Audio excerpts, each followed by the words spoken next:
Hi, thanks for tuning in today. I want to give you a review of a unique book which really discusses the textual variants in the New Testament. So, for those of you that don't know, sometimes there's differences between different manuscripts as to what the correct reading was in a particular place in the New Testament. And this particular book kind of does a dive into some of those various variants and discusses which one's the right one. So I'm going to be doing a review on that.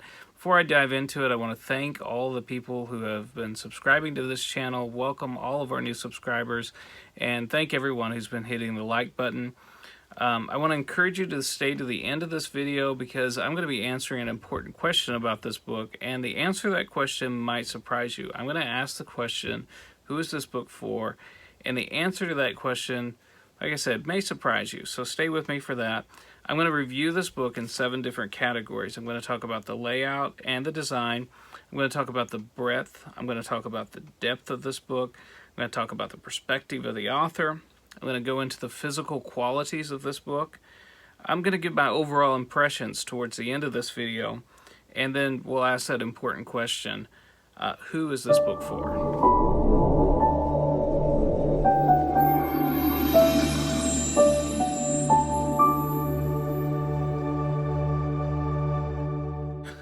So the first thing I said we'd talk about is the layout and design. So this book has a very nice introduction which really kind of introduces you to the concept of textual criticism and the problems which are entailed therein. It talks about the different approaches to textual criticism and really kind of lays out the author's perspective to a certain degree about how different variant units should be decided. And so the introduction of this book is very valuable.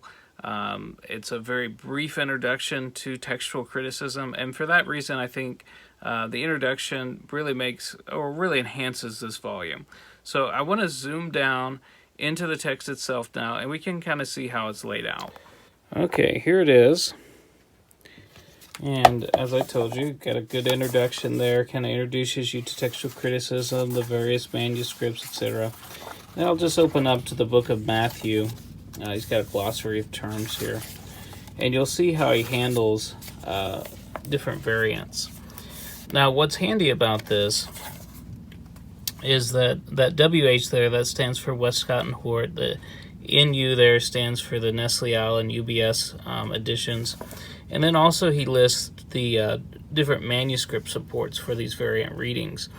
Not only does he give you the Greek, but he also gives you the English there, and he also provides you which translations have favored this particular reading. So here he's just talking about the introduction to the Gospel of Matthew, whether it says according to Matthew or whether it says a Gospel according to Matthew. And then he gives his analysis of the text. So he does this throughout the book where he'll select a variant reading. So you look at Matthew 5:25 and the text by the Westcott and Hort text, and the Nestle Island is and the judge to the officer. But the textus receptus, which is what the TR stands for, and the judge hands you over to the officer. So he gives the variant from the Westcott and Hort and the TR, and then he gives an explanation as to why he thinks which reading is correct. So the layout's pretty simple. He gives you a reference, verse, chapter, and verse, and then he breaks down which printed edition goes where. Then he gives the Greek, translation of the Greek, the manuscripts that support it, the various versions which support it, and he does that the same for the alternative reading, and then an explanation. So that's an overview of how this book is laid out. Okay, let's talk about the breadth of this book. And what I mean by that is how many different units, textual units, does he discuss? I mean, there are hundreds of thousands of variants between our various manuscripts. So even in a rather large book, you have to be selective upon which ones you're going to discuss. In the preface to his book, he says he's going to focus on the variants that have significance for Bible interpretation and Bible translation. Now, What that really comes down to, though, is he's going to discuss a lot of variants, a lot of the variants that are in the New Testament, but he's not going to discuss every single one. So this is going to be somewhere, this is going to show more variant units than, let's say, a UBS 5, but it's not going to show as many variants as, say, your Nestle Aland text. So the UBS 5 edition is famous for the fact that it goes into more depth in explaining textual variants, and the Nestle Aland text is famous for giving just a lot of different variants. As far as the number of variants that it discusses, I don't have an exact number there, but like I said, it's far more than, let's say, UBS 4 or UBS 5, but far fewer than your Nestle Aland text. So it's somewhere in between there. But you can see as I'm turning through the pages. So let's take chapter 3, for example, of John chapter 3. This edition, this book will cover 10 variant units in the 3rd chapter of John. Now, to contrast that, your Robinson-Pierpont text will cover or draw your attention to 11 variant units. UBS 4th takes 5 variant units, and the Tyndale Greek New Testament 7 variants. And of course, your Nestle Aland is actually much harder to count, and it covers a lot more variant units. So as far as breadth, as far as how many variant units it discusses and its thoroughness, it's really pretty good. It's very good. It doesn't discuss a lot of variants which do not affect the meaning of the text. And so it by meaning of the text, I mean, units that would not be very noticeable as far as translation is concerned. But it doesn't go into the same, it doesn't have the breadth that, say, like a Nestle Aland text. As far as depth is concerned, I think it does a pretty good job. There's sometimes, he just gives a few lines of his explanation. On this one particularly, he just gives a few lines kind of explaining why he takes the reading he does. But there's other examples where, he takes almost a half a page really describing why he believes the reading that he chooses is correct. On this page, he's devoted a lot of time defending his view on a particular text, and I find this helpful. Even if you come away disagreeing with him, he sort of lays out the issues pretty good in such a way that you can understand it. So I would say both on breadth and depth, this is a very good volume. Now, as far as the perspective of the author, as far as textual criticism is concerned, Philip Wesley Comfort tends to favor the papyri manuscripts, that is the earliest strata of evidence that we have.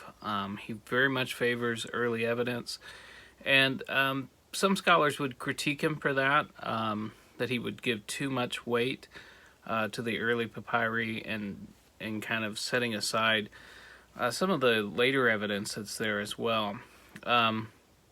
So if you take a Byzantine approach to textual criticism, you're going to find yourself more often than not disagreeing with Philip Wesley Comfort.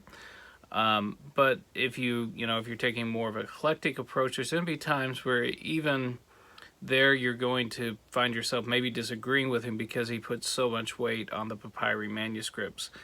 So his perspective, like I said, is one that really tends to favor the earliest strata of evidence. And like I said, there's been some scholars that think he puts too much weight on that. But that is his perspective. Okay, so as far as the physical size of this book, it's a hefty volume.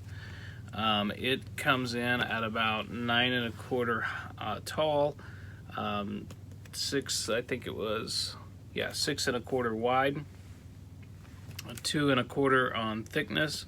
So it's a pretty good sized book.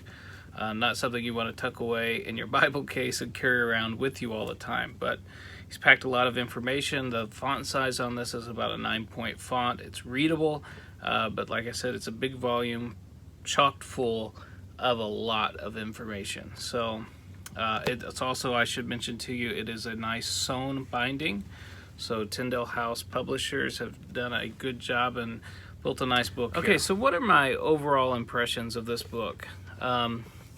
Before I even started really seriously learning Biblical Greek, I had that book and I loved it, and I got lots of text critical notes in my Cambridge Wide Margin Bible, and I would say that whatever perspective on textual criticism that you have, his discussions, the way that he goes into things and the way that he thinks about things, I think it's valuable to have that perspective.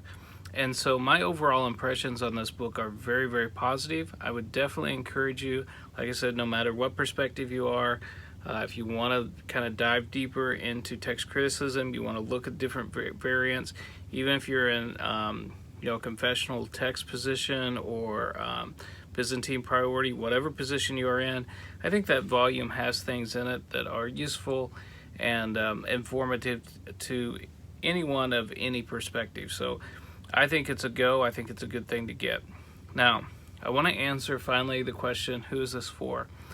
And by this, I wanted to say that the answer to that might surprise you.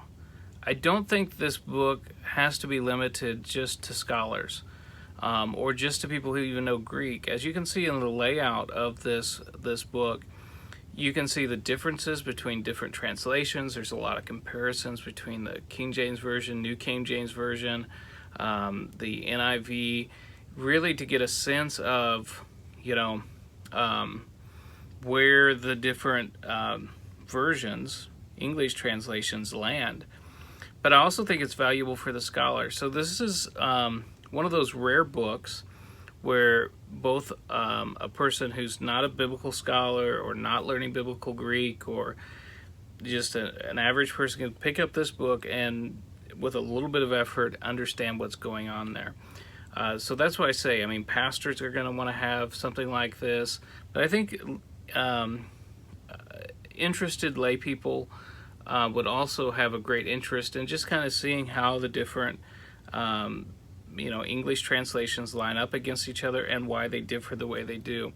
So for someone who's interested in those kinds of things, I would say the surprising answer is that this book is not just for specialists, not even just for pastors, but I think it's for even any sort of interested layperson who maybe doesn't have a seminary degree but who's interested in these sorts of things. So I hope this review has been useful to you.